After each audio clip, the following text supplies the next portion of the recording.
네, 전국에 계신 바둑학교 제자 여러분들 안녕하세요. 여러분도 이번 한 주간 또 바둑 공부 잘 하셨는지 궁금합니다. 흔히 바둑을 통해서 세 가지를 얻을 수 있다고 얘기를 합니다. 첫 번째는 당연하게도 재미를 얻을 수 있고요. 두 번째는 우리의 지혜를 얻을 수 있다고 합니다. 마지막으로 좋은 추억을 가지고 일어날 수 있다고 하는데요. 한 주간 바둑을 통해서 여러분들 많은 것을 얻으셨기를 기대해 보겠습니다. 주간 바둑학교 TV 지금부터 시작합니다.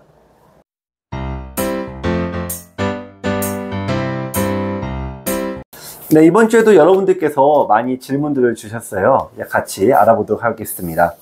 5580님께서 하신 질문인데요. 우선 석전바둑에서 어떻게 둬야 되는지 요거에 대한 질문을 하셨고요.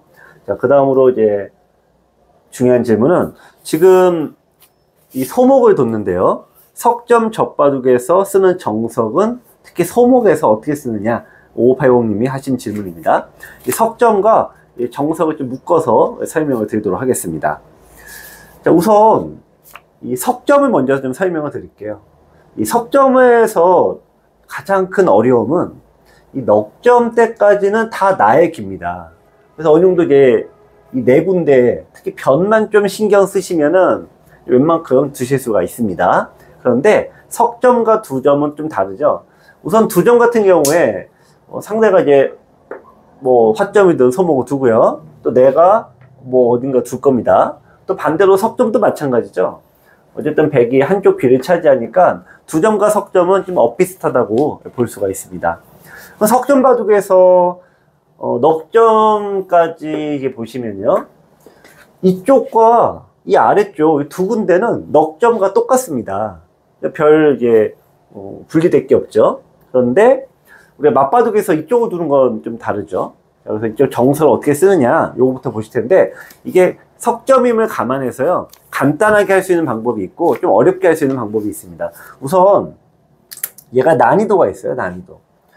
보시면은 가장 쉬운 거는 걸치지 않는 것이 가장 쉽습니다. 걸치지 않고 두시면은 충돌이 날 게 없죠. 첫 번째는 이렇고요. 두 번째는 이 걸침도 보시면은 한 칸 이 높은 걸침이 그 다음으로 쉽습니다. 뭐 쉽다는 표현은 좀 애매합니다만 어쨌든 제일 어려운 게 바로 이 날일자 걸침이 제일 어렵습니다. 따라서 젖바둑을 두고 있는데요. 흑의 입장에서는 어려운 걸 쓰셔야 돼요? 쉬운 걸 쓰셔야 돼요? 당연하게도 쉬운 걸 써야 되겠죠. 그래서 날일자 걸침을 일단 빼고 여러분들께서 이제 공부하실 거는 그냥 변으로 벌리는 방법, 그 다음에 한 칸 높게 걸치는 거, 이 두 가지를 일단 설명을 드리겠습니다.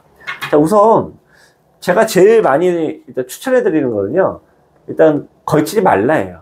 대부분 왜냐면은 걸치게 되면은 협공을 해옵니다. 그러면은 나의 돌이 하나인데 상대가 둘이잖아요. 자, 석점을 깔았어요. 이 얘기는 흑이 100보다 능력치가 3배가 떨어진다는 얘기입니다. 즉 나의 돌이 3배 이상 많은 곳에서 전투를 해야 되는데 보시다시피 이쪽은 거꾸로 좀 접어주고 싸우잖아요. 그러니까 여러분들이 어려움을 겪을 수밖에 없다는 뜻이죠.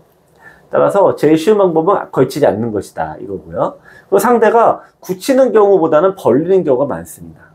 여기서도 마찬가지로 이쪽을 또 변으로 다가옵니다. 젖바둑에서는 아까도 말씀드렸다시피 수적 우위가 굉장히 중요합니다. 백도 마찬가지죠. 어쨌든 이렇게 들어오게끔 유도를 하는데요. 이렇게 진행을 한 다음에 결국 한 번은 들어가야 되는데 들어가는 방법을 말씀드리겠습니다. 자, 우선은 당연히 높게 두는 것이 뭐 당연하게도 이 시작점이 되겠습니다. 높게 걸치는 것이 일단 편합니다. 낮게 두시는 것보다. 그럼 백이 도망을 뛰어가게 되어 있는데요. 한 칸 들여다 보시고 뭐 당연히 이어야 되겠죠. 이때 괜히 붙이고 이런 거 하지 마세요. 열심히 나오시면 돼요. 한 칸 뛰어 나오면은 다음에 한 칸이 너무 눈에 보이죠? 그럼 백이 받아주게 됩니다. 그럼 이 한 칸의 모양에서 급소는 어디가 되죠? 급소? 네. 들여다보는 수가 급소가 되죠. 그럼 이을 수밖에 없어요. 네, 있게 되면은 요도가 요도 연결. 어떻게 합니까? 네. 흑이 많은 물을 연결하시게 되면은 일단 내 약한 돌은 모두 연결을 하고 상대의 약한 돌은 그대로 유지가 되니까 아까 말씀드린 3대1 구조를 만들어낼 수가 있죠. 자, 다시 한번 설명을 드리겠습니다. 우선 석점 젖바둑이다. 그러면은 제일 쉬운 방법은 일단 변을 차지하시는 거다 이거예요. 상대가 따라올 수밖에 없습니다. 그럼 반대쪽 변 따라오게 됩니다. 그러면은 들어가는 형태, 이 형태만 알고 계시면은 기본적으로 상대 귀에서 어려움을 피할 수 있다. 이렇게 단언컨대 말씀드릴 수가 있겠습니다. 자, 근데 이게 요거는 어떻게 보면 젖바둑용이고요. 이제 5580님에서 하신 질문을 또 연결해서 설명을 드리겠습니다. 자, 일단 걸쳐야 되거든요. 걸치게 되면은 높은 걸침을 하시는 게 좋은데, 높은 걸침을 했을 때 백이 쓸 수 있는 정석은 크게 두 가지가 있습니다.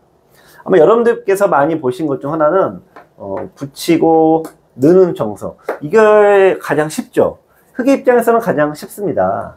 있고 상대도 한 칸을 두면은 나도 벌려서 이렇게만 둬주면은 흑의 입장에서는 제일 좋습니다. 그런데 여러분들의 고민은 그게 아니죠. 바로 협공을 해왔을 때 어떻게 두느냐입니다. 협공도 굉장히 많지만 특히 날일자 이 낮은 협공이 제일 까다로운 협공이 되겠습니다. 자, 여기서 흑에 쓸 수 있는 것도 두 가지가 있는데요.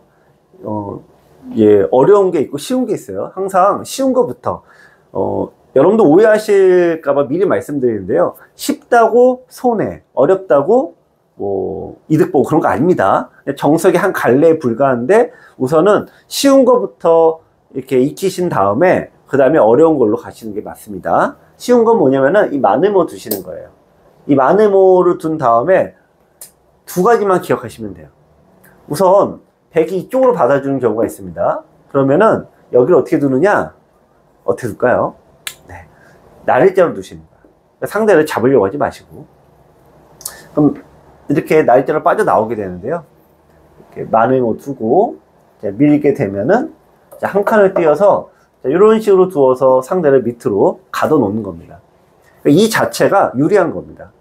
여러분들 이걸 이해하시려면요, 바둑에서 특히 정석에서 나쁘다의 기준이 두 가지가 있어요. 이 두 가지가 나쁜데 뭐가 나쁘냐? 첫 번째, 미생마가 되는 게 가장 나쁩니다. 그러니까 이런 식으로 뒀을 때 지금 이게 뛰는 수가 정석이 아니에요. 왜 그런가요? 백이 뛰어나오면은 이 자체가 미생마가 되죠. 그래서 집이 없는 돌, 미생마가 되므로 이게 정석이 아니에요. 많은 분들이 이런 식으로 두시는데요. 이런 형태들은 흑은 집이 있고 백은 집이 없으니까 이게 정석이 아니다 이거예요. 두 번째 사례가 백이 이렇게 갇혀버리죠. 갇히게 되면은 승률이 팍 떨어집니다. 그래서 두 가지 사례가 정석에서 나쁘다입니다. 물론 잡을 수 있으면 좋겠지만 잡는 거는 내 목이 아닙니다. 잡는 건 항상 상대가 무리수를 두거나 나쁜 수를 두었을 때가 되겠습니다. 반대로 이제 이쪽을 두겠죠, 백이? 그럼 여기서 3, 4 붙여 놓으시고요. 일단 젖히고 늘어둡니다. 그럼 이제 여기 약점이 있어서 백이 뭐 늘든지 호구치든지 둬야 되는데, 그래서 날일자로 짚어가는 거. 요 도를 잘 기억하셔야 돼요. 이 형태를. 그러니까 마늘모 이후에 날일자로 씌워가는 거, 이쪽으로 씌워가는 거, 이 두 가지를 잘 기억하셔야 됩니다. 이럴 때 이렇게만 기억하셔도 이 정석은 흑이 유리한 정석이 됩니다. 여기서 뭐 더 어려운 것도 있긴 합니다만 백이 빠져나오면 어쨌든 공격의 형태가 되는데요. 절대 흑이 나쁘지 않습니다. 자, 그럼 이제 정리하고 넘어가겠습니다. 일단 높게 돌아. 그러면 협공해 왔을 때 이 마늘모 하나만 일단 집중해서 공부를 하자. 백이 이쪽으로 날일자 두면은 귀를 교환을 한 다음에 반대쪽으로 두는 거고요. 또 백이 이쪽으로 어딘가에 두면은 따라가는 것이 아니라 귀 쪽으로 어떻게 둡니까? 네, 날일자로 이렇게 덮어갑니다.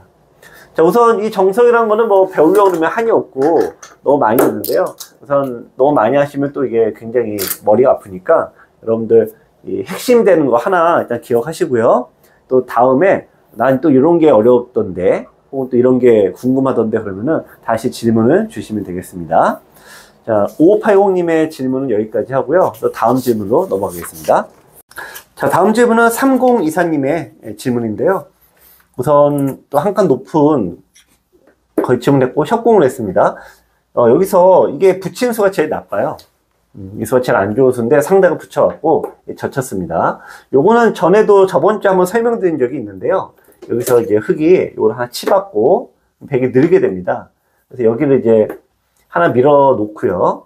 상대가 늘게 되는데 여기서 이제 여러 가지 방법이 있습니다만 나와 끊어서 하는 싸움이 백이 좋을 수가 없습니다.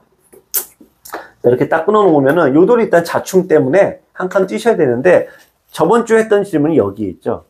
네, 여기서 급소가 호구 자리에 급소를 둔 다음에 나와 끊는 수 때문에 이 백이 받아야 됩니다.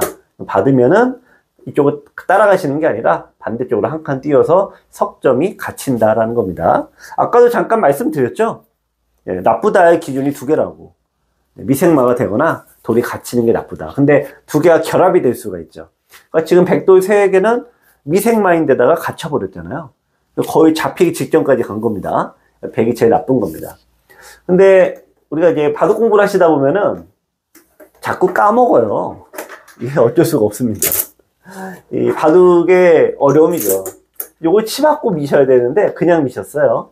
그리고 백이 돌을 치받아서 흙이 이제 아주 좋을 수 있는 기회를 놓치긴 했습니다.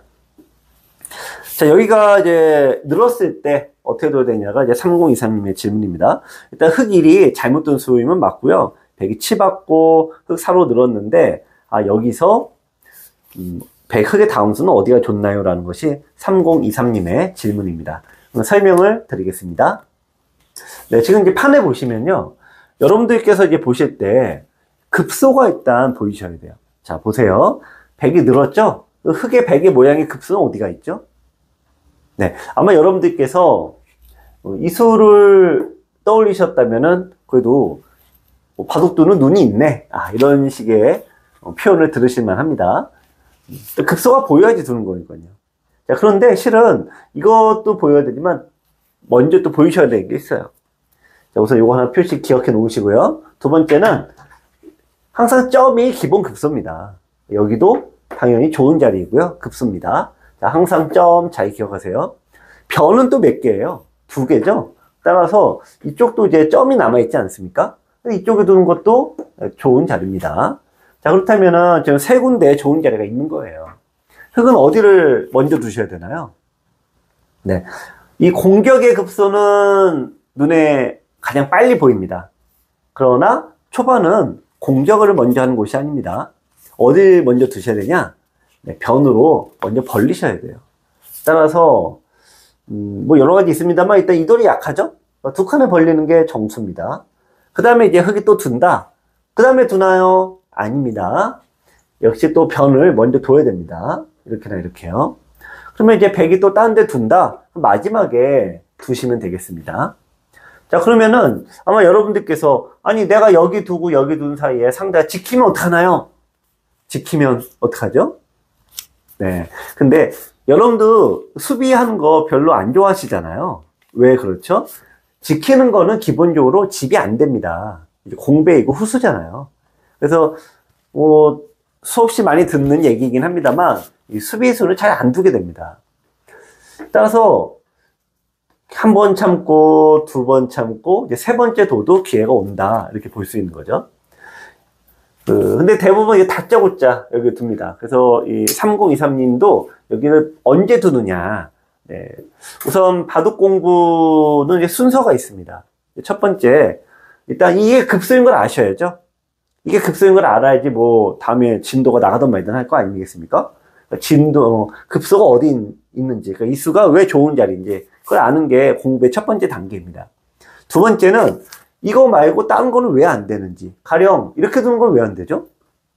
네, 이 자리가 상대의 급소가 나의 급소니까 집이 생기니까 잘못된 수예요. 예를 들어서 이것도 안 되죠? 네, 여기 두면 역시 집이 생깁니다. 따라서 1단계 이 자리가 일단 정답이다. 2단계 여기 말고 다른 데는 왜 답이 아니냐, 왜 안 되느냐, 그걸 아는 게 2단계. 3단계가 이게 어렵죠. 3단계는 얘를 언제 두느냐. 그러니까 대부분 5급 바둑의 한계가 뭐예요? 급소다 그러면 바로 두시지 않습니까? 그런데 여기서 1급 분들은 뭐가 바뀌는 겁니까? 여기가 좋은 자리긴 한데 일단 차분하게 다른데 둘 때 두고 그 다음에 순서를 정한다 이거죠. 그래서 이 공부에는 세 단계로 가는데 보통 1, 2단계까지 웬만큼 오시는데요. 3단계에서 즉 공부하고 있으면 바로 두고 싶잖아요. 그걸 참아내는 게 또 만만치가 않습니다. 어쨌든 변부터 돌아 제가 항상 강조드리는 거 잘 기억하시기 바랍니다. 자, 다음 질문 또 보겠습니다.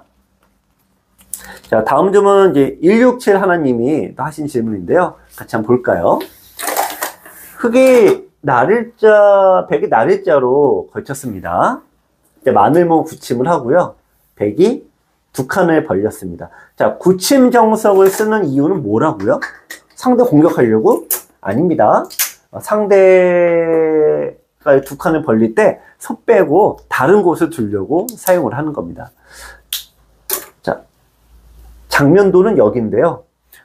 167 하나님이 하신 질문은 101에 호구자리 급소를 상대가 찔러 오니까 굉장히 당황스럽기도 하고 결과가 좋지 않았다. 그래서 101 이후에 흑의 응수는 무엇이냐라는 것이 167 하나님의 질문이었습니다. 자, 설명드리겠습니다. 자, 우선 이 자리가 급소인 것은 맞는데요. 실은 잘못 든 수입니다. 자, 참고로 흑은 손을 빼는 게 맞고요. 백의 입장에서 순서가 있는데요. 여기가 급소이면 맞지만 아까 질문에서도 말씀드렸죠. 급소가 보인다고 다짜고짜 처음부터 찔러가는 건 아니다라는 겁니다. 어디부터 두나요? 변차지부터 한다 그랬죠. 그래서 AI식으로 설명을 드리면은 우리 예전에는 그냥 이렇게 변을 벌리는데요. AI식으로는 이렇게 바싹 가요. 그 무슨 얘기냐? 여기 우리가 표준으로 두게 되면은 상대가 흑에게 벌리면 공격 기회가 사라지지 않습니까? 그래서 그 자리를 거꾸로 가는 겁니다. 그러면 흑이 여기 지키지는 않겠죠? 그러니까 반대로 공격해오지 않겠어요? 그러면 자연히 그 다음 수가 어떻게 됩니까? 네, 호구자리 급소를 때리게 되는 거죠. 아까 했던 설명과 똑같습니다. 급소가 어딘지 아는 게 1번이다. 근데 거기서 더 어려운 거는 순서를 기억하는 게 더 어렵다. 시기를 찾는 게 더 어렵다. 이게 더 핵심인 거죠. 자, 어쨌든 이걸 상대가 안 뒀습니다. 그럼 이걸 어떻게 응징하느냐? 상대가 여기를 뒀어야 되는데 안 뒀잖아요. 요 언저리가 해답이 되는데 바로 가는 게 아니라고 했습니다. 자, 우선 날짜로 이렇게 덮어가요. 자, 우선 세력을 만드는 겁니다. 나와 끊으면 어떻게 되죠? 원래 넘어가야 되는데 나와 끊으면 어떻게 될까요? 네, 흑이 이쪽을 상 늘어두면은 일단 백의 입장에서 날짜 한 칸 띄면 잡히겠죠. 연결을 해야 됩니다. 축이 나쁠 수도 있죠, 흑이. 그렇다고 해도 여기 나 한 칸을 딱 두는 게 이게 기가 막힌 수예요. 뭐하고 뭐가 맞보기죠? 장문으로 씌우는 거고 또 이 한 점을 제압하는 게 맞보기가 되겠죠. 자, 그래서 일단 날일자로 둬서 어느 정도 좀 세력을 만들어 놓고 둡니다. 그럼 백이 받아야 되고요. 호구자를 두면 일단 받아야 됩니다. 자, 세력을 만들었으니 공격을 해야 되는데 협공은 낮게 가요, 높게 가요? 네, 높게 간 거예요. 자, 그래서 여기가 아니라 높게 갑니다. 그러면은 나가는 길이 막혔잖아요. 좋다 나쁘다의 기준 두 가지, 이거 꼭 기억하셔야 됩니다. 네, 바둑을 둘 때 사실 여러분들께서 프로들이나 이런 고수들은 내가 몇 집 이거를 이제 이걸로 형세 판단을 하잖아요. 근데 여러분들 바둑에서는 이제 그게 먼저가 아니고 돌의 강약이 먼저예요. 근데 돌의 강약을 따질 때 가장 강력한 기준이 두 가지라고 했죠. 미생마와 돌이 갇히는 거. 그러니까 백이 어쨌든 간에 돌이 갇히면 좋은 건 아닙니다. 여기서 근데 참고하실 거는 잡을 수는 없어요. 그러니까 백이 어떤 식으로도 살아요. 이런 식입니다. 뭐 붙이고, 젖히고, 찝고, 막고, 뭐 예를 들면 단수, 잇고, 단수, 두고, 호구 치게 되면, 호구 밀던지 어떻게 두던 간에 살긴 삽니다. 하지만, 여러분들께서 꼭 두 가지만 기억하시면 된다 그랬죠? 돌이 갇히면은 나쁘다. 그러니까 상대를 가둬 놓으면은 저 돌이 설령 살더라도 내가 좋은 겁니다. 잡는 방법은 없나요? 하지만 그걸 다 가져가는 건 욕심입니다. 여러분들, 이 사자 있잖아요. 이 사자들이 사냥에 성공하잖아요. 근데 80%만 먹고 나머지는 일부러 안 먹는답니다. 물론 배부른 것도 있겠지만 왜 안 먹냐? 그 남겨놓으면은 뭐 하이에나라든지 등등등 애들이 그거 먹느냐고 정신이 팔려서 이 사자들도 자기 새끼들과 더불어 무사히 퇴가할 수 있다는 거예요. 근데 다 먹어치우면은 이 배가 쫄쫄 굶은 하이에나나 이런 옆에 또 기다리고 있는 애들이 성질 날 거 아닙니까? 그러니까 사자고 뭐고 배고프니까 막 들이받는다는 거예요. 바둑도 마찬가지입니다. 여러분들께서 100% 다 잡거나 다 얻으려고 하면은 상대도 들이받는 겁니다. 그럼 위험하겠죠? 따라서 상대를 하나하나 살려주시는 거예요. 네, 그러면은 살려주는 대신에 나머지를 싹 가져가는 겁니다. 이게 사자한테 배우는 바둑의 교훈입니다. 자, 1671님의 질문. 우선은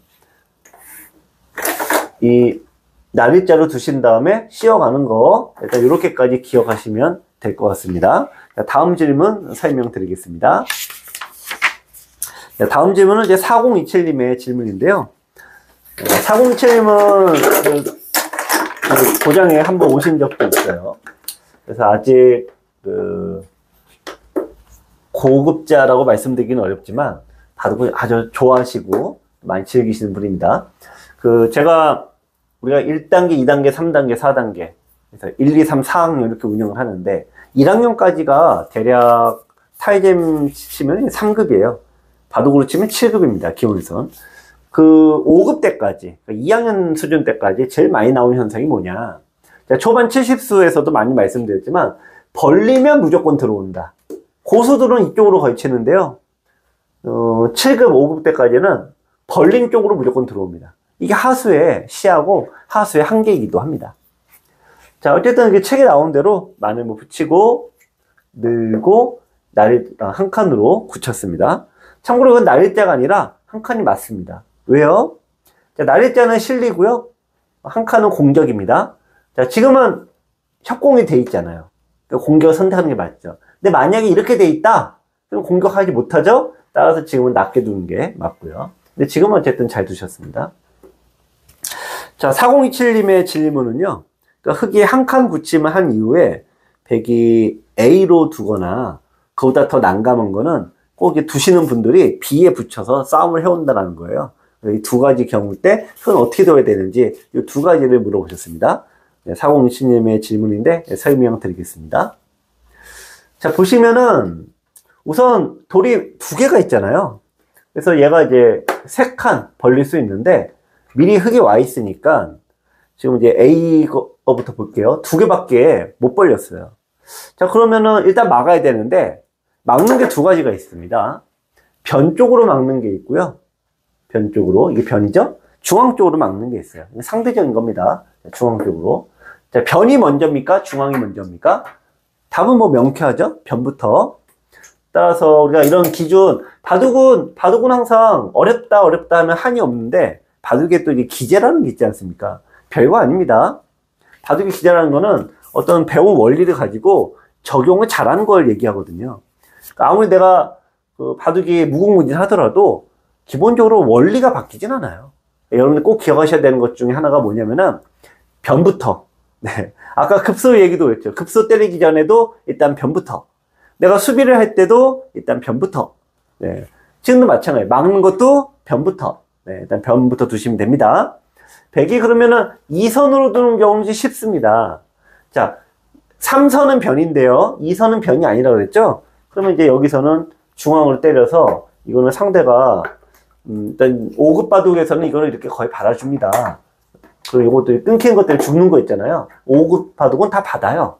그럼 여기서 상대가 가둬 놓으면은 기준 뭐라고 했죠? 미생마가 되거나 아니면 상대를 가두면 내가 무조건 좋은 거다. 이 말씀을 드렸죠?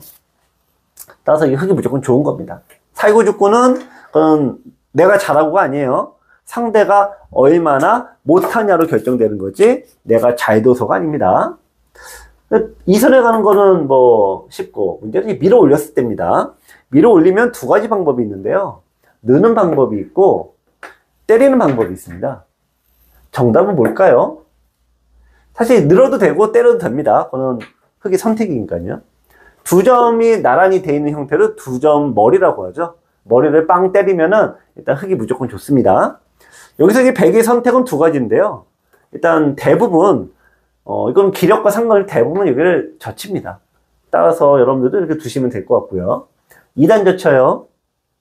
그러면 이제 늡니다. 약점이 생겼죠? 이어요.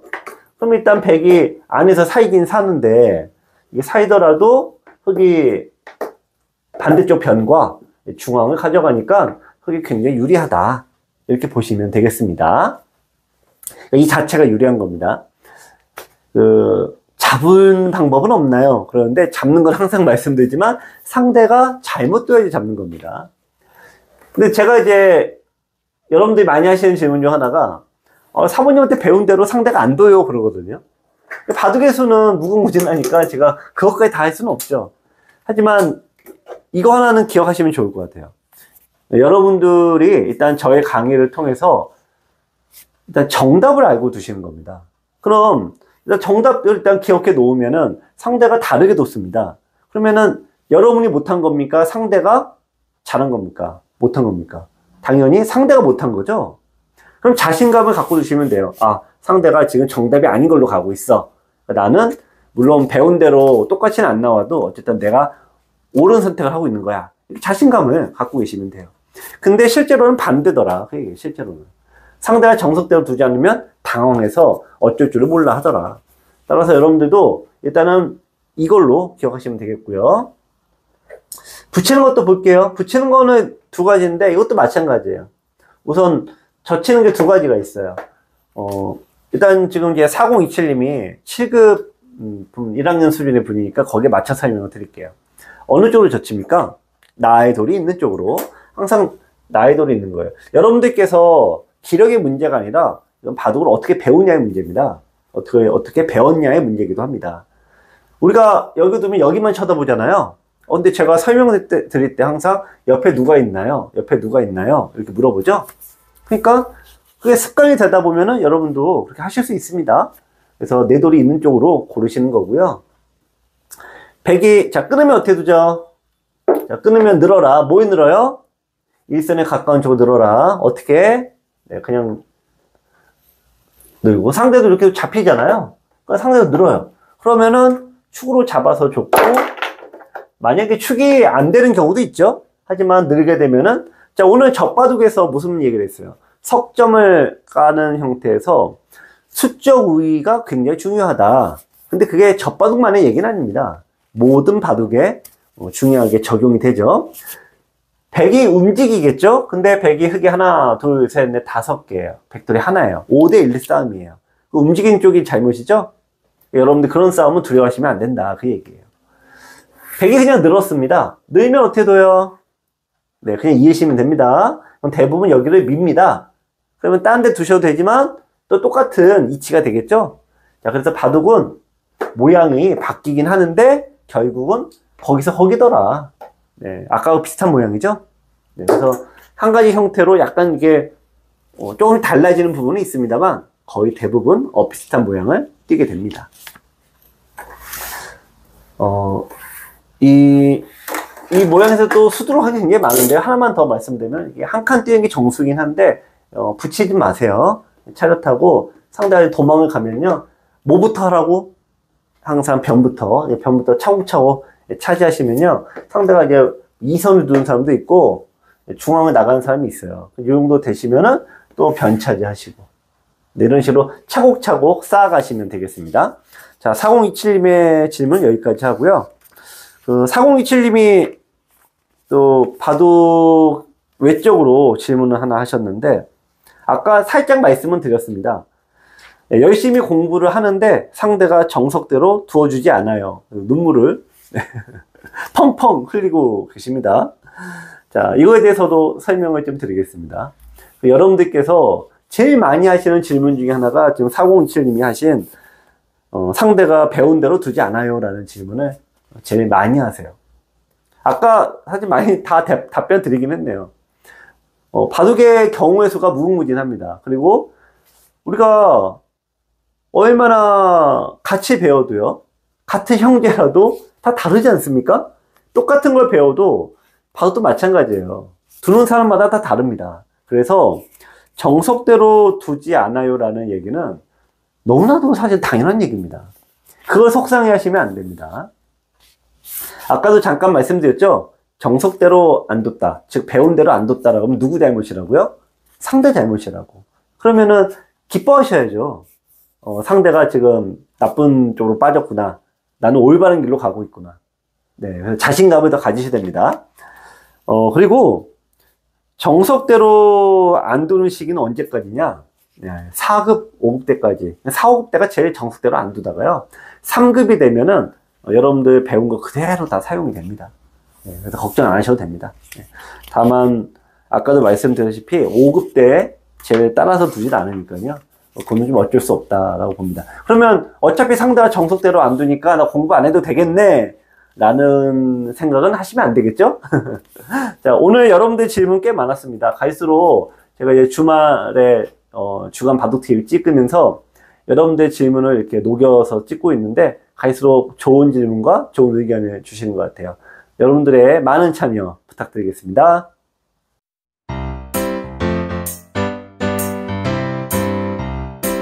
네, 주간 바둑학교 뉴스 시간입니다. 네, 유창혁 사원님께서 신한 월드바둑 챔피언전에 이번 주에 출전을 합니다. 16강전이고요. 4개 대륙의 16개국에서 참가를 한다고 하는데 선전을 기원하겠습니다. 유창혁 사원님께서 작년인가요? 이 대회에서 우승하셨던 걸로 제가 기억이 납니다. 전성기 때 여러분들 뭐 잘 아시겠지만 이 단기전의 제왕이잖아요. 네, 이번 대회에서도 좋은 성적 기대해 보겠고 우리 바둑학교 제자 여러분들이 응원 많이 해주셔야 됩니다. 네, 다음 뉴스입니다. 네, 1447님께서 도민체전에서 동메달을 땄습니다. 저에게 또 좋은 소식을 얘기를 해주셨는데요. 강원 도민체전에서 열심히 공부하셨고 출전하셨는데 동메달, 개인전 동메달을 땄다고 합니다. 사실 쉬운 게 아니죠. 4강까지 올라가셨고 좋은 성적 거두셨는데요. 다음에는 더 좋은 성적 기대해 보겠습니다.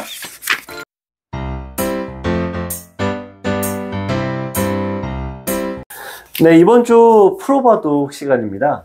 수많은 대국 중에서 여러분들이 실제로 써먹을 수 있는 좀 어떻게 보면 실질적인 도움이 되는 그런 모양만 설명을 좀 드리고자 하는데요. 이번 바둑은 최정 선수의 바둑에서 골랐습니다. 좀 최정 선수가 중국 을조 리그에서 지금 활약을 하고 있는데요. 네 번째 라운드에서 둔 바둑 한번 같이 보시도록 하겠습니다. 자, 최정 선수의 100번입니다. 지금 보시면은 이 흑의 마지막 수가 이쪽을 한 칸을 띈 수가 흑의 이제 마지막 수입니다. 그래서 딱 보시기에도 이 아래쪽에 있는 흑의 세력이 굉장히 커졌죠. 이 모양 어떻게 깰 것인가 라는 거를 한번 감상해 보도록 하겠습니다. 자, 제가 세력을 깨려고 할 때 항상 서두에 꼭 이 얘기를 무조건 하고 시작을 합니다.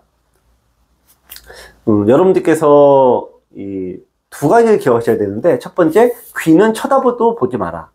귀는 기본적으로 강한도일 수밖에 없거든요. 쳐다보지 마라.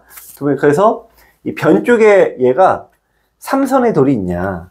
3선이란 1선에서 3선의 벌림이죠. 낮은 벌림을 했냐. 아니면은 이 4선에 높은 벌림을 했냐. 요걸 일단 먼저 따지셔야 돼요. 자, 근데 실전에서는 이제 4선에 높은 벌림을 했다 이거죠. 자, 그렇다면은 여기서 이제 또 하나 이제 생각하셔야 되는 건 뭐냐면은 두 번째요. 상대 모양을 다 깰 수가 없어요.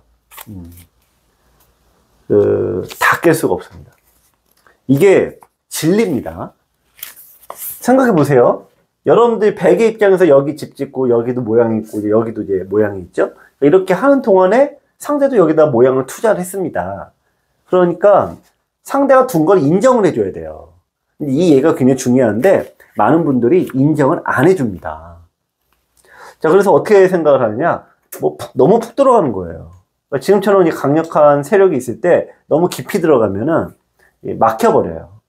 막히면 일단 사활이 문제가 되죠. 사활도 문제가 되고, 또 사이더라도 강력한 세력을 허용하는 경우도 많이 있고요.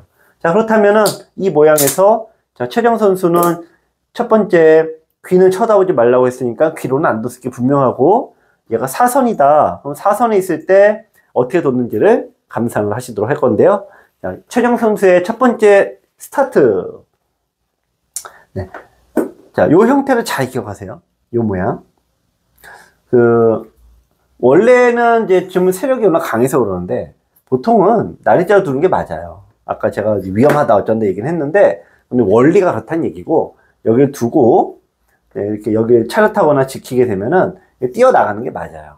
그런데 이런 모양이, 들여다보고, 이어야 되겠죠? 있고. 자, 이런 식으로 세력이 생긴 다음에, 아무래도 좀, 모양이 답답하다 이거죠. 이게 시험을 당하게 되면은, 백이 좀 무거워서 곤란한 경우가 많이 있어요. 자, 따라서 최정 선수가 스타트를 어떻게 했느냐? 요거를 생략하고 그냥 여기 둔 겁니다. 따라서 여러분도 일단 요 형태를 잘 기억하시기 바랍니다. 자, 낮게 있을 때는 어깨 제품으로 시작을 하고 높게 있을 때는 이렇게 나리자로 한다는 거, 첫 수를 잘 기억하시기 바랍니다. 자, 그러자 이제 흙을 잡은 중국 선수가 여기 받았어요. 여기서 여러분들이 기억하셔야 될 게 두 번째 뭐냐? 다 깰 수 없다 그랬죠? 그러니까 여기 상대에게 요 공간을 줘야 돼요. 최정 선수의 다음 수 보겠습니다. 자, 붙이고, 젖히고, 자, 늘고, 이런 식으로 해서 이제 가운데를 깨기 시작합니다. 자, 여러분들께서 이제 보시면은 어떤 실수를 하냐면은 상대가 여기 두면은 한 곳만 쳐다보니까 이런 데로 들어가는 경우가 굉장히 많아요. 네, 그래서 이런 실수 하시면 안 되고, 네. 이 상대에게 줄 건 주자. 이런 얘기가 되겠습니다. 최정 선수의 삭감법. 일단 첫 번째 수 잘 기억하시기 바랍니다. 자, 그럼 이제 두 번째 장면으로 가보도록 할 텐데요. 이번엔 또 반대 입장이죠. 바둑은 묘한 겁니다. 자, 제가 좀 모양을 좀 만들어 놓고 얘기를 할게요. 최정 선수가 아까 여기를 뒀다고 했죠. 중국 선수가 받았고요. 붙이고, 젖히고, 늘어서 진행을 합니다. 보시면 이제 요거 교환을 하나 하고요.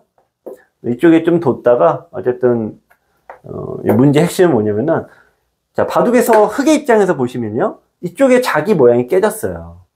그러면 바둑은 내가 모양이 생겼으면은 상대에게도 그런 모양이 꼭 있습니다.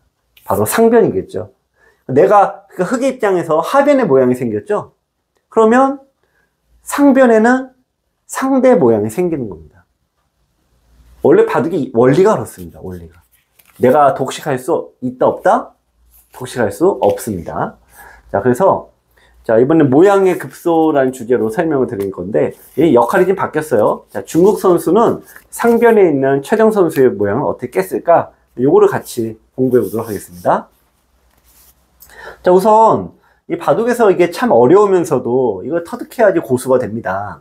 일단 모양의 급소를 아시는 게 중요한데요. 자, 이 모양의 급소를 보시면은 백의 모양의 호구 자리가 기본적으로 제일 많습니다.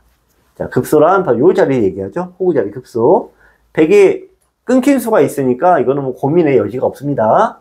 자, 이었습니다. 여기서 아까랑 비슷해요. 상대에게 두 줄은 줘야 돼요. 이 얘기는 뭐냐? 그 밑을 깨겠다고 가면 망한다. 그게 있죠?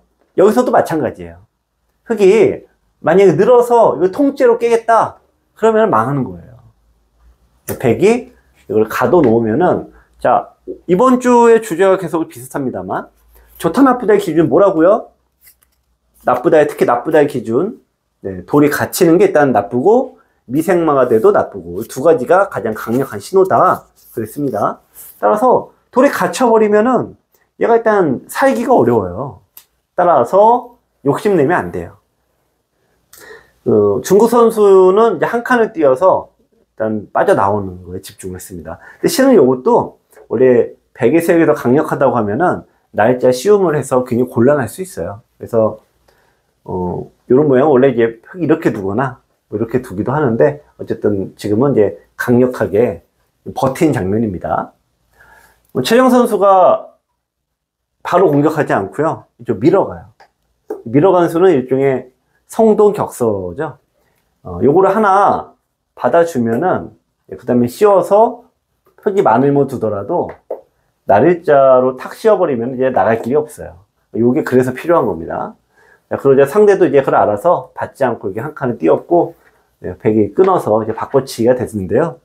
어쨌든 그 이후의 진행보다는 여러분들께서 기억하셔야 되는 거는, 상대 모양의 스타트 지점은 일단은 귀가 아니다. 변이다. 그래서 상대가 사선에 높게 누워왔을 때 네, 상대보다 높게 시작하는 겁니다. 그리고 반대쪽 모양도 비슷해요. 어쨌든 상대에게 2주 정도 집은 준다. 이렇게 생각을 하고 두시면은 타개가 어렵지 않을 겁니다. 자, 그럼 이제 다음 판은요. 신진서 선수 바둑에서도 이런 비슷한 장면이 나와서 오늘은 이런 타개와 삭감의 형태를 더 같이 보도록 하겠습니다. 네, 이번 바둑은 신진서 선수가 중국 갑조리그에서 둔 바둑인데요. 신진서 선수가 이제 흑으로 둔 바둑입니다. 자, 여기서 이제 붙이는 수를 하나 뒀고요. 정석인데 좀 어렵긴 합니다. 젖히고 네, 늘었습니다. 백이 이제 요거 지켜야 되는데, 자, 여러분들께서 제가 항상 이제 말씀드린 게 모양의 급수를 봐라. 읽어라가 아니에요. 봐라. 바둑은 여러분들 자꾸 읽으려고 그러시는데요. 수를 읽으면은 머리가 아파서 바둑을 못 둬요. 그래서 항상 모양으로 기억하시는 거예요. 그러니까 모양이 보여야지만 고수가 되는 건데, 그래서 바둑이 좀 어려운 부분들이 여러분들께서 자꾸 수를 읽으려고 그러세요. 급소를 봐야 돼, 급소를요. 급소는 호구 자리가 대부분이다라고 했죠. 호구 자리가 어디예요? 호구 자리만 찾으세요. 네. 네. 이 자리가 호구 자리죠. 그러니까 백이 많은 분들이 늘 거를 예상하시는데, 도로 급소를 맞고 시작을 하겠죠. 밀면은 하나 젖히는데, 백이 차단이 안 됩니다. 차단하면은 이었을 때 맛보기로 걸려요. 따라서 모양의 급소는 어디죠? 네, 바로 호구 자리. 호구 자리. 네, 이게 급소가 되겠고요. 그렇다면 이제 여기 신진서 선수가 또 호구 자리 또 어디예요? 자, 급소. 요 호구 자리 급소죠? 급소. 자, 그러자 상대가 나와 끊었습니다. 이 프로 바둑은 이런 게 좀 어려운데요. 지금 보시면은 흑돌이 하나인데 하나, 둘, 셋, 넷, 다 7개예요. 1대7로 싸우면 아무리 신진서라도 이길 수 있다 없다? 못 이긴다. 그래서 버립니다. 그럼 여기 왜 도대체 왜 뒀냐라고 하지만 제가 이런 얘기도 많이 드리잖아요. 급소는 묻지 말고 그냥 때리라고. 그리고 또 하나 이게 참 약간은 바둑의 어려운 점이기도 한데 얘는 급소로서 역할을 합니다. 무슨 역할을 하냐? 상대를 뭉치게 하는 역할을 합니다. 그 역할입니다. 여러분들 사냥이 끝나면 사냥개는 잡아먹힌다. 그 유명한 토사구팽. 또 포장지는 제일 화려하지만 뜯기는 순간 쓰레기로 변하죠. 아무리 화려한 포장지라도요. 바둑의 급소도 굉장히 중요한 자리긴 한데 그 역할을 다하면은 얘는 패석이 됩니다. 즉 버리는 돌입니다. 그러니까 이게 바둑의 어떻게 보면 좀 이제 씁쓸한 점이면서 어떻게 보면 돌고 도는 거죠. 하여튼 그런 역할입니다. 자, 2칸을 벌렸고요. 자, 오늘 이제 아까 최정 선수의 바둑에서 똑같은 형태가 비슷하게 나오는데, 자, 여기를 이제 들어가야 됩니다. 참고로 귀는 쳐다보지 말라 그랬어요. 귀는 강한 돌이라고 했죠. 자, 호구 자리를 제일 먼저 찾아야 되고, 지금은 이제 원래 변으로 이제 벌린 수가 있어야 되는데, 흑이 이제 여기를 두느냐, 이쪽을 못 뒀습니다. 그럼 백이 어떻게 두죠? 호구 자리 급소. 아까 최정 선수의 바둑에서 나왔던 형태랑 비슷하죠. 네, 이 자리가 호구 자리 급소. 그럼 백은 흑은 일단 이을 수밖에 없죠. 네, 이었습니다. 여기서 느는 수가 좋아요, 나빠요? 나쁘죠. 아까도 말씀을 드렸지만 한 번에 상대를 다 할 수가 없습니다. 그래서 여기서 이제 백이 일단 귀 쪽으로 벌림을 유지합니다. 자, 그러자 신진서 선수가 일단 가둬요. 일단 가두면은 일단 유리하다고 했죠. 백이 나리자를 두어서 약점을 찔러 갑니다. 나리자 끊기죠. 그래서 신진서 선수가 붙이고 젖히고 호구 쳐서 약점을 보완을 합니다. 여기 이을 여유는 없죠. 이쪽이 잡히니까. 그래서 이제 백은 여기 늘어서 어제 산후 궁도를 만들어냈는데 흑이 여기를 이제 끊어서 바꿔치기를 만들어 갑니다.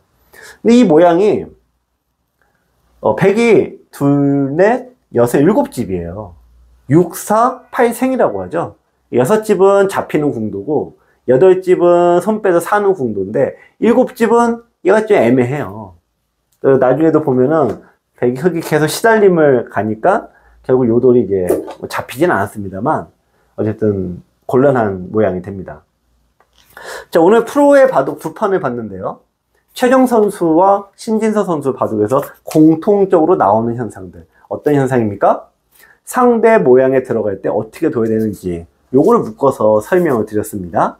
자, 우선 다시 한번 정리를 하자면은 귀는 쳐다보지 말아라. 근데 변으로 벌렸냐 요것만 먼저 보시는 건데 일단 낮게 벌렸냐 높게 벌렸냐 요것만 일단 따지는 거예요. 그래서 상대 3선에 뒀으면은 네, 이 대각 모양으로 요거 잘 기억하시고 높게 두었다라고 하면은 기본적으로 요거 교환을 하는데 오늘 최정 선수의 바둑에서 보시다시피 그냥 두는 게 뭐 어쨌든 나쁜 수가 아닌 거죠. 자, 그래서 대신에 상대도 투자한 게 있으니까 요 정도 지분을 주는 거다. 네, 이렇게 생각하시면은 쉽게 여러분들 바둑에서 적용할 수 있을 것 같습니다. 자, 두 번째, 급소는 언제 돌아? 네, 보이는 즉시 바로 돌아. 그래서 여기 자리, 호구 자리 바로 때리잖아요. 일단 때리고 두잖아요. 근데 얘를 두어놓고 아까 최정 선수 판도 그렇고 이번 판에 상대도 이걸 바로 둡니까? 안 두죠? 왜요? 이걸 잡으러 가면은 이게 버리는 겁니다. 이게 버리는데 얘가 뭉쳐요. 그러니까 얘도 요거 하나 잡으려고 백두기 좀 이렇게 뭉치지 않았습니까? 그래서 이 급소의 효과는 상대를 공격하는 것도 물론 포함이 되어 있긴 하지만 지금처럼 그 돌을 상대가 잡으러 왔을 때 일부러 버린다 이거예요.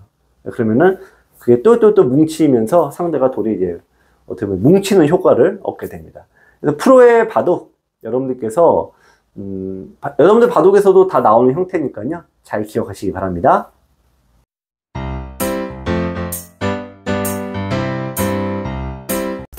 자, 이번 주에 여러 가지 좋은 질문과 또 프로의 바둑까지 감상을 하셨습니다.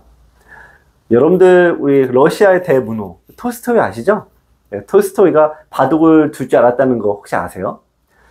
톨스토이가 이런 말을 했다고 합니다. 체스는 과학이고 바둑은 철학이다.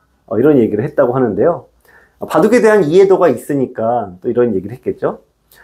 톨스토이 어록을 보면은 이런 얘기도 있다 그래요. 자유를 얻고 싶다면 나의 모든 걸 버려라. 어디서 이제 많이 듣는 얘기 아닌가요? 우리 바둑을 둘 때도 오늘도 급소 때리고 나서 그 돌을 어떻게 한다 그랬어요? 버린다 그랬죠? 버릴 줄 알아야지 고수가 된다. 이런 얘기가 바둑에서 굉장히 많이 나오는 얘기인데 아마 톨스토이가 그런 말을 응용해서 그런 명언을 남기지 않았을까? 그런 생각도 해봅니다. 자, 여러분들 이번 한 주도요 즐겁게 공부하셨겠죠? 다음 한 주도 이 마지막 톨스토이 얘기처럼 잘 버리셔서 고수의 반열에 오르시기 바랍니다. 저는 다음 주에 뵙겠습니다. 안녕히 계세요.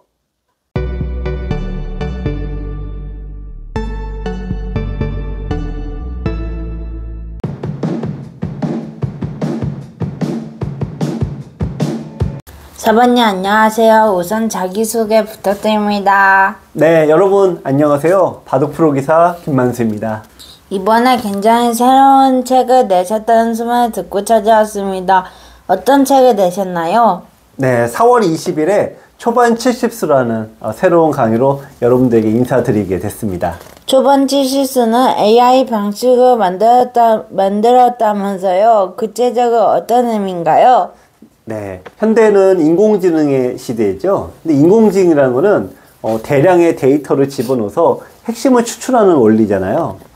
이번 초반 70수도 AI 방식을 도입해서 여러분의 바둑 1만 판 속에서 반복적으로 나오는 핵심 원리 100가지를 추출하는 방식으로 강좌를 만들었습니다.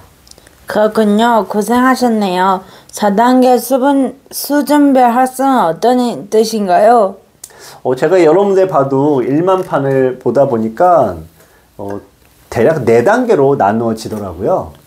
우선 바둑 처음 배우시고 한 기원 7급 요 정도 두시는 분들이 1단계인데 한 절반 이상은 넘습니다.